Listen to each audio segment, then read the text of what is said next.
breaking down everyday workplace issues and diagnosing the hidden sickness, not just the obvious symptom. Our hosts, James and Kobe. Did we lose a patient? No, that's just my lunch. Hey, thanks for joining us. I'm Kobe, he's James, and let's get started with a question. How do new leaders learn to trust themselves? Well, if you want the simplified but probably too true answer, it's often through experience and just making mistakes. Self-trust is it's an interesting angle in leadership development because it's similar but quite different from confidence. Because a leader with self-trust, it's often, or sorry, if they have low self-trust, they're often, overthinking decisions, or they over rely on external validation. We see it a lot with struggling to hold boundaries with staff, or trying to copy other people's leadership styles. Um, Whereas if you have more healthy self-trust, you're more likely to accept that not every decision will feel perfectly certain. There's a level of just being comfortable with the uncomfortable. You can have a higher tolerance for uncertainty and adapt without really losing yourself. I think a big piece is self-trust really helps you to stay grounded when you receive pushback on your decisions. And what's interesting is that a lack of self-trust doesn't always present as insecurity. Oftentimes it presents as some of the things that we talk about probably way too often, like micromanagement or indecision or inconsistency. Defensiveness is a big piece. Mhm. So, what I would like to explore in our conversation today is, why is self-trust so important? Like, why is this an important thing to talk about? And I kind of identified a few of those.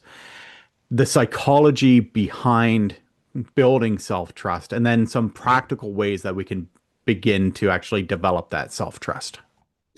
Yeah, I think it's going to be really good for us to dig into kind of, like you say, some of the psychology, where it comes from, kind of like what it looks like from that perspective. But I also think that we should make sure that we're digging into what this looks like operationally. How can we do it Mhm. from a functional standpoint? Like, again, almost like the the psychology, what and why and how, and then maybe even like the operational what, why, and how. We'll probably Yeah, there's the individual perspective on how self-trust or lack of self-trust affects individual leaders, but there's also that operational, like, Mhm. if you have leaders in your organization who have a low degree of self-trust, that's going to impact your operations quite significantly.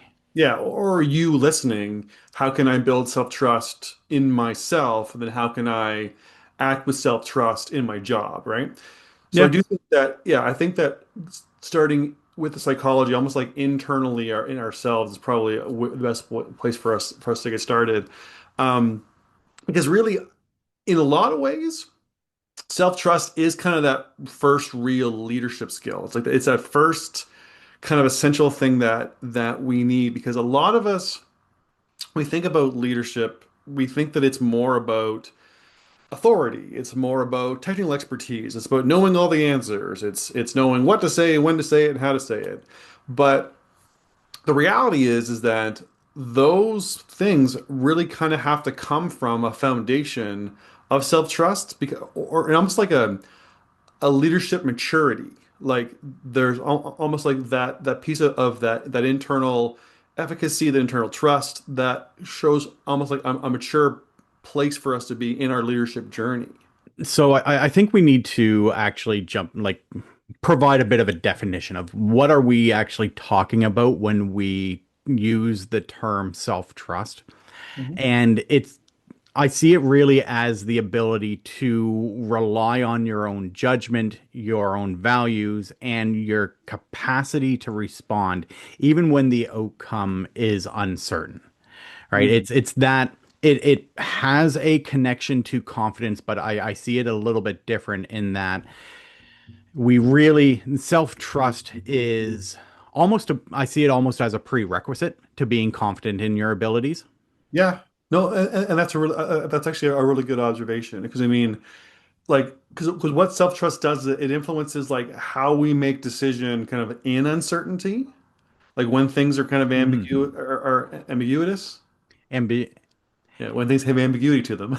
Yeah, How we actually, ambiguous. there we go. How we actually make decisions in those situations. How we handle when there's competing priorities, when the path is Yeah. unclear, how we handle that, how we set and communicate our boundaries, right? So these are all things that is required to be able to have that confidence. It's also about how we respond to mistakes. And then Yeah. how do we show up for those that report to us and that like part of our team, right? These are all the things that are needed to be able to have the confidence in the different situations, knowing that they can handle it by having the trust that they can do these types of things.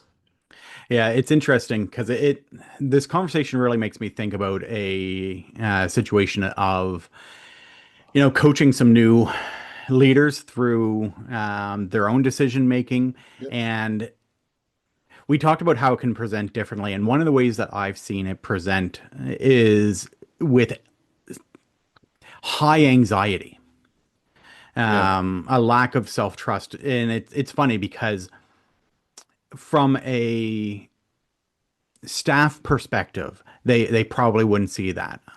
Thinking about the coaching conversations that I've had recently, this individual was pretty good at kind of maintaining the confidence of the team and delivering their decisions with a level of authority. And then it's the anxiety that sets in afterwards. It's the voice in the back of the head saying, "Did you handle that the right way? Are people judging you for the way that you said that? Did you actually do what you said you do, or is everybody just looking at you and recognizing that you have no idea what you're doing and you're just going Yeah. flying by the seat of your pants all the time?" Mhm. That is how I've seen it play out very far too often, and it's why a lack of self-trust can be so destructive, because it eats away at your confidence and it eats away at your ability to kind of maintain that level of leadership capacity that we expect in our organizations. Well, I mean, you're 100% right. That is probably a very common feeling, a very common after the fact reality for many, many people. Yeah. I'm sure people listening to this goes, "Yeah, I've been in that situation before." Oh, I think we've all been in that situation before, right? And Absolutely. you get that. Yeah, especially, but like it's if that situation is something because you're new, that's a bit more that's almost a bit more normal. If Mhm. you're in it for a while and you're still feeling that way, that's when things are kind of getting concerning because like when we don't have that kind of self-trust, that can lead to things like over explaining, like feeling the need to constantly Yeah. just give lots and lots of Always justifying your decisions. absolutely. Or it could be overly controlling because again, like it's the idea of I feel like I should have a better handle on this, so I'm going to have to, really kind of like hold it much tighter. Avoiding decisions, right? Like Hmm. I can't make, I don't want to make the decision, so I'm just going to kick it down the road. So this is a matter of if we don't know what to do, we'll almost like mimic what other people are doing. Like we'll try to like, oh, I read this book and they did this, or almost like you're grasping for a process or advice because you just don't know how to handle it yourselves, which can really lead to sometimes it's a matter of like that hiding the insecurity that we feel behind like bravado and overconfidence and like almost like the trying to like again mask it in a way.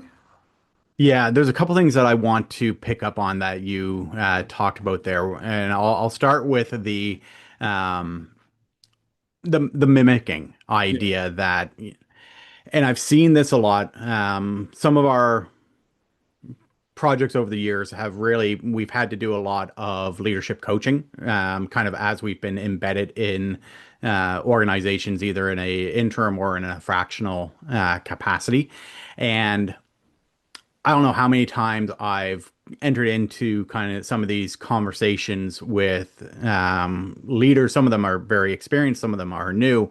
And it's, well, I read a book on leadership and it told me to do these things, and I've tried them and it doesn't work. And it's because there are so many leadership models out there. There are so many leadership structures out there. But leadership can be a very individual. Um, it has to be authentic, I think, is Yeah, what I'm trying to say. And I think that's where the challenge comes with trying to mimic somebody else's leadership style, is yeah, that it often comes across as inauthentic, which creates its own set of challenges and just perpetuates this cycle of, well, people aren't responding. They don't, the anxiety is building because you're not able to do or get the outcomes that the book or the expert or the guru is telling you should be able to get, because you're trying to replicate somebody else's system. We've yeah. talked about this in, I don't remember what episode or what piece before, but I have kind of a weird and unique leadership style in that is very authentic to me because I'm a very sarcastic person. I tend to joke around a bit more than, like, if somebody was to watch me or follow me around in leadership conversations and try to replicate the way that I speak to people, the way that I engage with people, it could be very challenging because Sure. it's very much tuned to who I am and how I present myself. I'm I was gonna say, yeah, you're right about that specifically because I mean, yeah, you have a very funny way that you talk to people that is very authentic to you. If someone were to read a transcript of the way that you talk to the teams, they would be Oh like, my goodness. Without context, just reading my words would be terrible. absolutely. Absolutely horrible. Yeah, but I mean, the idea of mimicking is like again, it's almost like the equivalent of like, have you ever been to like a discount store, like a dollar store, and bought something like a pair of gloves or a hat or something like that, and it's such poor quality that like you wear it like twice and you wear the fingers out and the seams rip and stuff like that.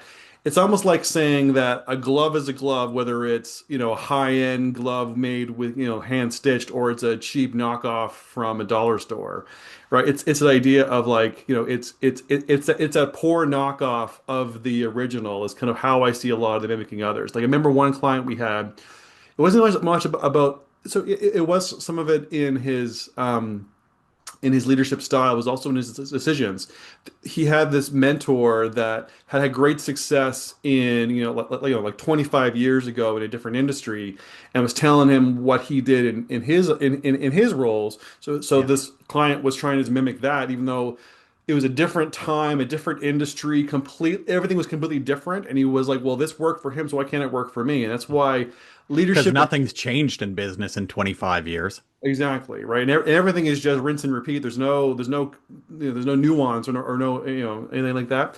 But I mean, like that's one of the things that when we see people reading leadership books or watching, like experts and stuff like that, and they try to mimic what those people have done, we always advise them, saying, you know what, keep in mind the context of when that happened, of how that worked, about again, anything honestly pre-COVID is probably not going to be as relevant now as it may have been in 2019, right? Being aware of that, and what this really brings me to is that this is just varying degrees of fake it till you make it, It is. It right? is. And before we jump into that, the other piece that I really wanted to capitalize on or go back to that, emphasize one of the things that you said was the over explaining, Yeah, because I see this present itself all the time.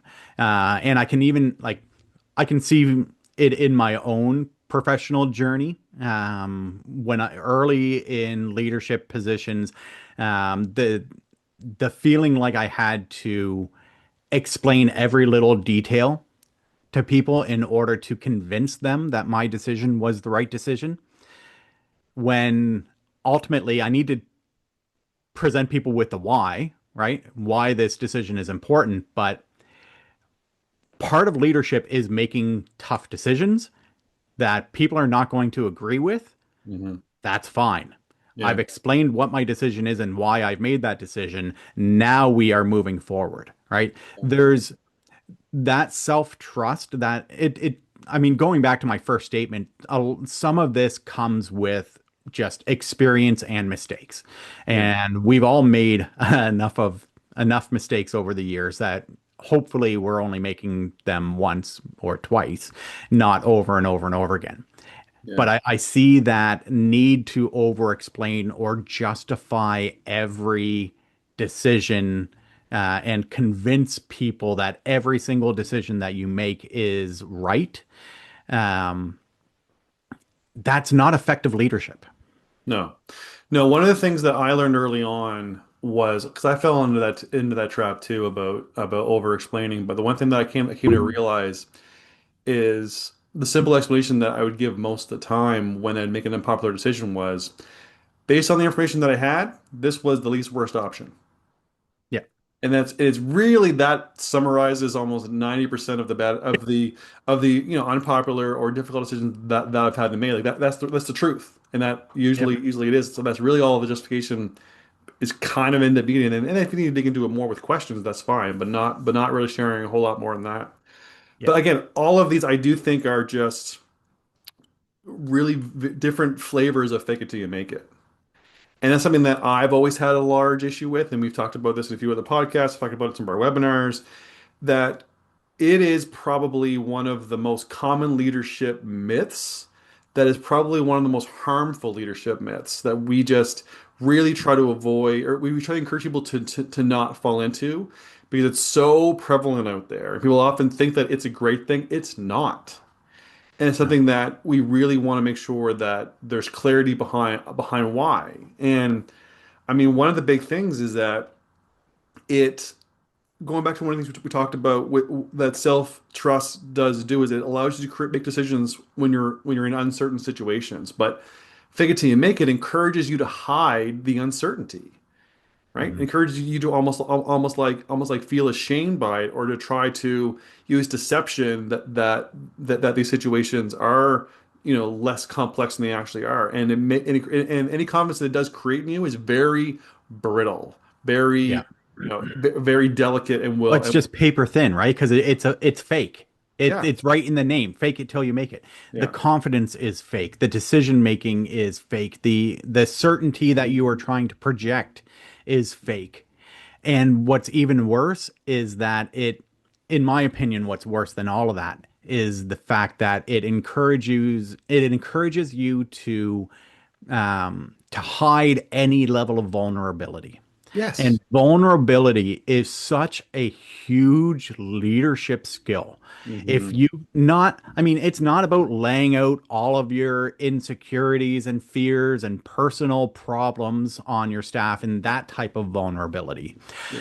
But if you are not open to having been wrong, you also can't learn from Yeah. that, Yeah. right? Vulnerability, showing a level of vulnerability, it's an incredible relationship building tool. It's Hmm. an incredible way to start to build psychological safety through a leadership, like l leading people or showing people how to be vulnerable and like that vulnerability is not necessarily a bad thing Hmm. in our workplaces can be a really powerful tool. And this whole fake it till you make it piece just it destroys any chance of that. Yeah, because you're right. Like vulnerability is almost like how you become like a battle-tested leader, Hmm. right? Like I mean, it's how you build the scar tissue that makes you more resilient as a leader. But it's a matter of identifying, okay, I'm not 100% sure what the best outcome here, so we're going to try this and let's and hope that and hope that it works. Or I've been in meetings where I'm like, okay, I'm gonna have to be a little vulnerable with you folks right now and tell you the situation is something that I'm sure how to handle. Those are things that you need to trust yourself and trust that, that is normal, that is okay, that is almost like powerful when you're in those kind of situations. Because if you can't do that, is how can you learn? Mhm. And if you're feeling like you have to just fake it, put on the bravado or put on that fake veneer of brittle confidence, it makes you don't ask the right questions to know if what you're going to do is overpromising, right? You don't know if you're going to be able to actually Mhm. meet those expectations, or because you just don't have the background, you didn't feel confident enough or trust yourself enough to ask the hard questions to show that maybe you don't you're that you are maybe you didn't have the confidence to show that you're not infallible. And Yeah. that's one of the things that really is something that you have to have self-trust. You need to acknowledge and lean into the fact that you are not infallible. That myth that leaders have to have all of the answers Hmm. is such a destructive problem. Yeah. We can't know everything all of the time. Nobody can. And it's okay to like I don't know how it's okay to rely on your team, whether that is your the rest of the maybe you're part of a broader leadership team. Maybe you are a middle manager and you're relying on your immediate subordinates, for lack of a better term. But Yep. there's a lot of knowledge and expertise around you that Hmm. you can draw on. Yeah. And recognizing that leaders don't have to be infallible all of the time, that you can ask for help or you can ask for other people's opinions and have other people's opinions influence your decision making. These are actually quite powerful pieces. It goes along with the vulnerability. It goes along with the confidence. It takes a level of confidence and self-assurance to be Hmm. able to admit that you don't have all of the answers. It also sets that expectation with your team that when they encounter situations that they may be unfamiliar with, that they're willing to ask for help. I know that like I do not want my team members to think that they cannot ask each other or me for help. Right. So if I want to set that expectation for them, I also need to model that as a leader. Absolutely. And the other thing too is that when we do the fake it till you make it, I mean, let's be honest, you're being deceptive Yep. and you're being dishonest, right? So then any trust or any kind of like camaraderie you're building with your team is based on the lies. Yeah. So how is it? And this, let's be clear. We're not saying that you have to walk into every situation and say, "Hey guys, I've got a big decision and I don't know what to do." Yeah. Right? Like we're not saying that you should not project some level of confidence. Hmm. But there's a difference between projecting certainty and projecting confidence. Yes. Projecting the idea that I don't need anybody's help because I got this. Don't worry, peasants, you sit down and do your work, and I will handle all the big decisions. Versus, hey, we've got this situation. Here's where my head's at. I'm open to ideas. Yeah. I mean, it needs to be contextually appropriate. Right. Well, I mean, like one of the simple things that I've always done is like when something comes my way, I'm like, well, I didn't have a plan for that. I'm not too sure where to start. I'll pull together like a leadership team huddle and be like, okay, here's the situation. I'm not too sure where to start. Let's brainstorm some ideas. Yeah. That's all you have to do. It doesn't need to be Mhm. any more complex than that. I Right? mean, I can I mean, this isn't giving away too much information. Like I've been presented with a problem where I was providing some leadership to a client and the bloody office burned down. And that Mhm. was not a situation I was prepared to deal with. Right. But going to people like, okay, here's what I need to do. Here are my priorities. Here is what I need to do first, second, and third. But I'm Mhm. going to need your help. Yeah. Tell Yep. me, like, give me some feedback. Am I on the right path? Like, Mhm. just stuff happens that you cannot be fully prepared for. And being able to rely on others builds trust, builds communication, builds a level of authentic leadership that I think is really important.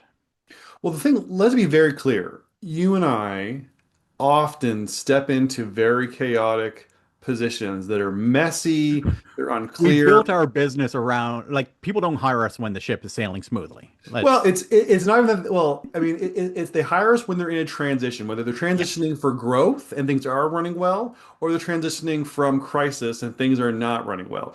It's Sorry, when they don't hire us when they just want somebody to steer the ship in the same direction it's always been going. exactly. And to be honest, we get more calls around crisis because they're like, oh no, we have to address this right now.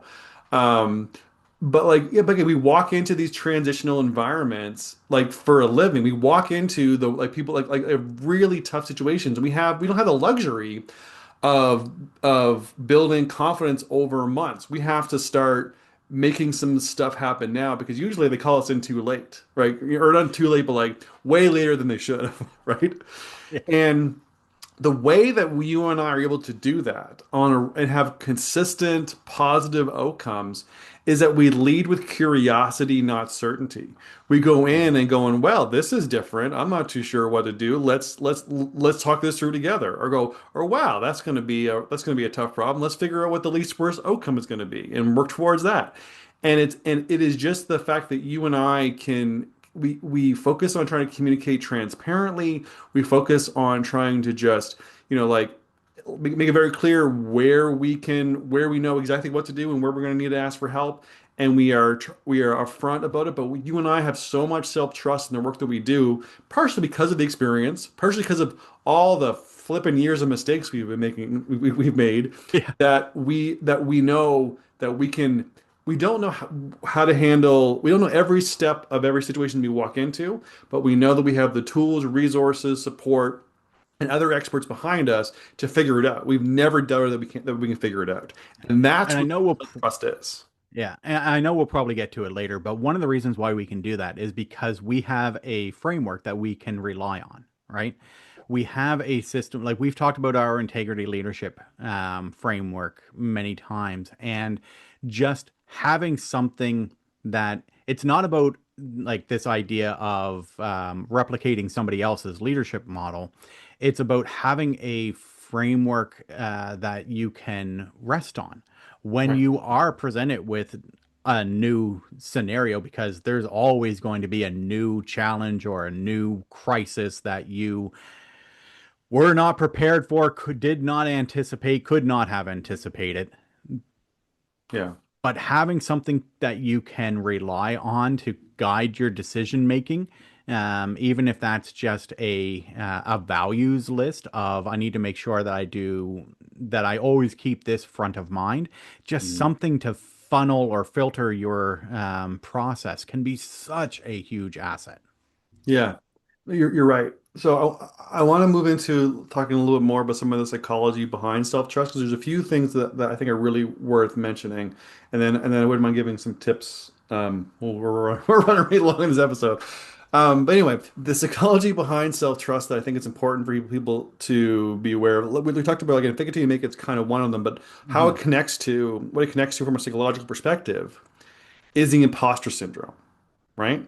That is the idea that new leaders often misrepresent kind of normal uncertainty as incompetence. The idea that because they don't know what to do in every situation, or when they're faced with a problem, they can't see every single step of solution along the way, then they think that they're incompetent and they feel like they shouldn't be here.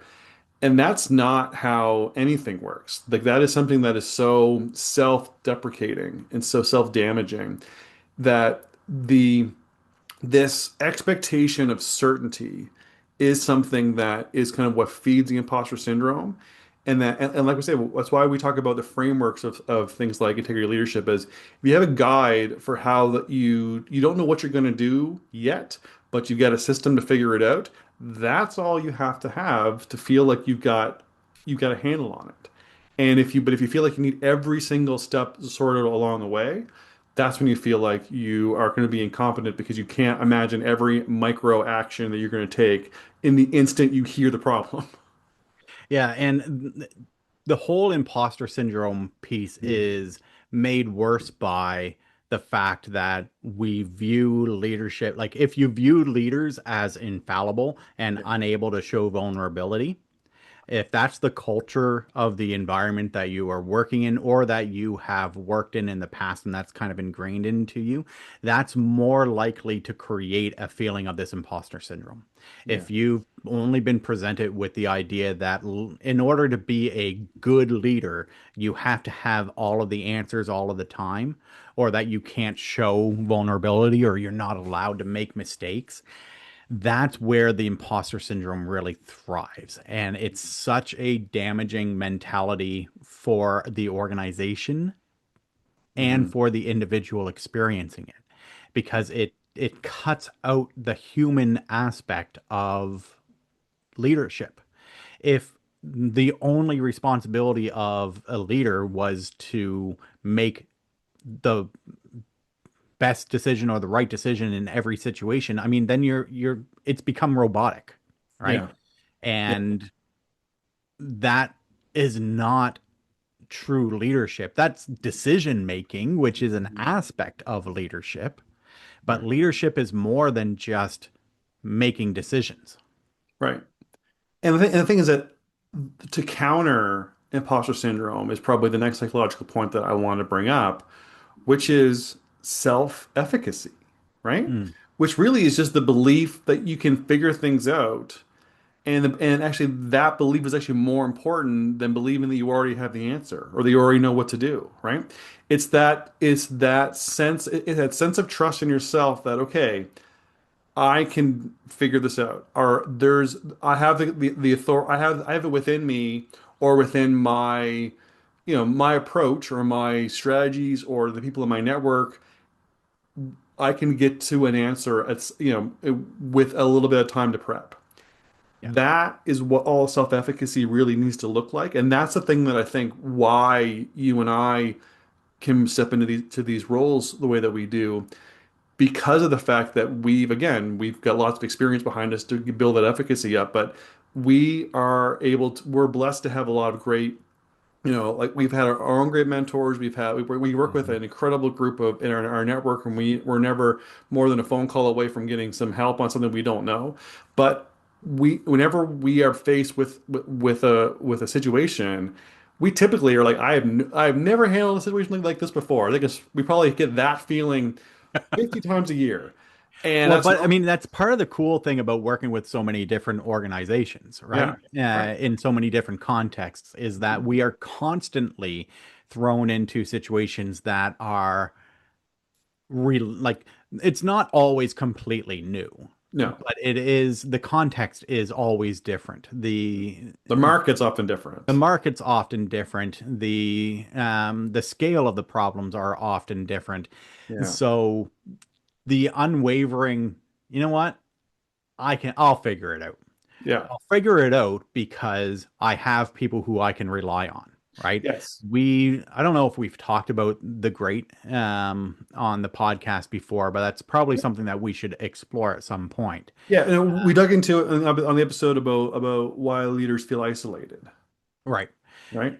Having a support network, having a mentor, a role guide, the professionals who you can draw on expertise to help you figure these things out. But it goes along with being able, like, if you are in the fake it till you make it mentality, you're not going to ask for help Right. because you think you have to have all the answers yourselves. Right? If Hmm. you have the imposter syndrome and you feel like, you're if you ask for help, somebody's going to recognize that you are just an imposter. I mean, that's kind Yeah. of the name of the syndrome. But I mean, all of these things are interconnected. Being able, asking for help requires a level of vulnerability. Recognizing that you don't know all of the answers immediately requires a level of vulnerability, which Yeah. is why this whole like that's why I really despise the whole fake it till you make it language Yeah. and how it still is presented as a some sort of valid approach to leadership Yeah. because it cuts you off at the knees. Absolutely. Vulnerability is one of the most important aspects of being an effective leader. It's Hmm. authentic and people connect to authenticity. They may not be able to pinpoint exactly how you are being inauthentic, but people can read and pick up on inauthentic behaviors very easily. Yeah. And I think we should be very clear too with self-efficacy is that self-efficacy can't be a blind belief in your ability to figure things out. It has to be grounded in some type of tactical, strategic framework, effort, plan, something, right? Because I mean, there's again, you really want to make sure you really want to make sure that you've got something to kind of anchor your confidence in your Mhm. ability to figure things out. And make But sure this is that where things like deconstruction is yeah, such a powerful tool, right? If the right. ability to break down a large problem into its component parts Mhm. and then begin to chip away at them, Right. right? Like Absolutely. it's it's also like that's where having a framework for decision making becomes such a powerful tool, right? Arm yourself with different tools that you can pull in that will begin to build that self-efficacy piece. Yeah. It will help you to be a better leader overall. Yeah, I agree. All right, so let's talk about some tips that people can use to kind of help build that confidence and that efficacy in themselves. So the first thing I want to point to is something we've kind of been saying this whole time, but it's the idea of normalizing not knowing things. Hmm. Like, I mean, we've talked about this a number of times where phrases like, I don't know that yet, but let me find out, or I'm not too sure, let me get back to you. Those are small statement. Those are small statements of vulnerability. I don't know, Hmm. but with the efficacy of, but I'll figure it out. Yeah. It can be how that looks like. Because that again is that sense of building trust. That's an authentic statement that shows some vulnerability, but shows some efficacy behind it. Right? Yeah. Oh, that's a good question. Let me get back to you. Yeah. So yeah. Simple, right? You Yeah. are acknowledging the statement or the question that's coming at you, and you're not deflecting. Hmm. You are addressing it head on and saying, you know what? That's a great point. I need to figure out a response and get back to you. Simple, but powerful. Very much so. So the next one I want to mention was that's what you kind of alluded to. It's the idea of having a kind of a personal leadership, almost like board of advisors, I say in air quotes, like having that network. Like we talked about our great program again. So again, check out the episode about why do leaders feel isolated. We touch on it there for sure. But the idea of knowing who you can talk to help figure stuff out, like whether it's mentors, whether it's peers, whether it's trusted colleagues, whether it's people that your former coworkers, someone to just bounce ideas off of who can help you either reality check the situation that you're in, help you, maybe they have some kind of knowledge or approaches that maybe you don't, maybe that you don't have an kind of like on top of your head, or even just kind of having someone that you can like verbalize your thoughts to and then almost like to help you kind of see get some self-reflection around them. That can be something very powerful because, like, again, if you feel like you have to isolate yourself because you feel like you're an imposter, because you have to fake it till you make it, you're you're just compounding the stress and anxiety you're going to feel, and you're going to end up showing a lot of those things that James had mentioned earlier about overpromising, under delivering, and all that kind of like stuff because you're not looking for help. And I've been telling, like, one thing that I've been saying to clients for years is, and that I firmly believe, 90% of business is relationships. Yeah. It's relationships with your team, it's relationships with your boss, it's relationships with your clients, it's relationships with your vendors, Mhm. it's relationships with your colleagues.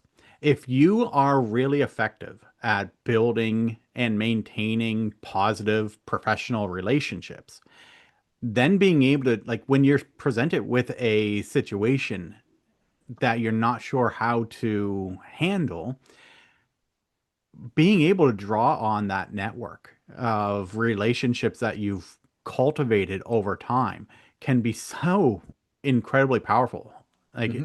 everybody has their own domains of expertise, and if you kind of keep an inventory of people, it's kind of a cynical way of maybe presenting it, but I mean, Yeah. really though, if you are effective at building and maintaining relationships and people enjoy working with you, and you can ask, people like to be valued for their skills and for their knowledge. And if you can recognize people's skills and knowledge in a appropriate and professional manner, Yeah. these are really powerful tools that you can draw on to when you are presented with situations that you're not quite sure how to handle. Well, I mean, you and I are big fans of the like we randomly reach out to people to just grab coffee and catch up with. We try not to let too many relationships kind of get stagnant because again, part of it is that we also value that, it's hard to be part of the conversation if you're not talking to anybody. But it's also the fact that, Yep.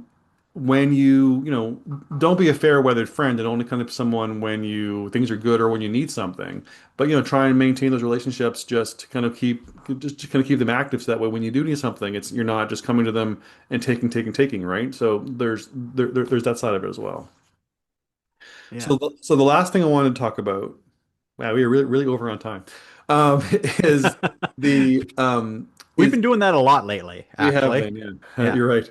Last one I want to talk about is look for moments of reflection. So one of the things that I've talked about with teams that I've done some leadership training with is the benefit, and again, goes back to my psychological perspective on things, is the power of critical reflection.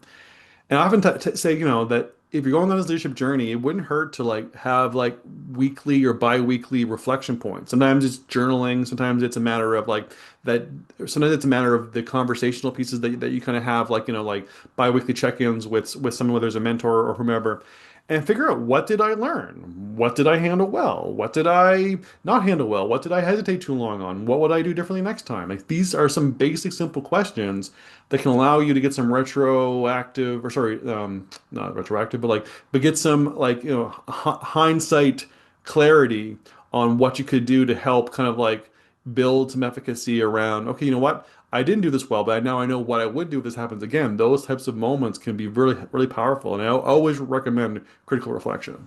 Yeah, and this is an area where a leadership coach can be such an effective asset for you. We've talked about how we often, like, through the course of our work, we end up coaching leaders, but we are not leadership coaches. No. Um, if we also partner with some incredible leadership coaches, Yes. the support that they can provide, that critical reflection that, hey, I was presented with this situation and I'm not sure that I handled it quite as well as I should have. Having somebody who is a trusted advisor is such an asset. Hmm. And we'd be more than happy to put you in touch with one or more of our partners who have really deep expertise in this area. Because leadership, like, to have that one-on-one leadership coach from somebody who can really help to structure your leadership journey and develop your leadership capacity, it's a huge, huge asset. Agreed. Agreed. Okay, so we are like almost at the length of a full episode. Right now, we're only halfway through this conversation. Yeah, we haven't even really talked about the operational side of We have things. not dug into it much at all. So, how how about this? What if we were to end this conversation now, and then take the first part of the conversation as an episode, launch it at our normal time, and then continue going on to the next part of the conversation, and then launch it as maybe a bonus episode on our off week. Do you think that would Well, be? you don't think people want to listen to us drone on in one episode for 2 hours? No, I don't. I think that we need to give people at least a week break in between.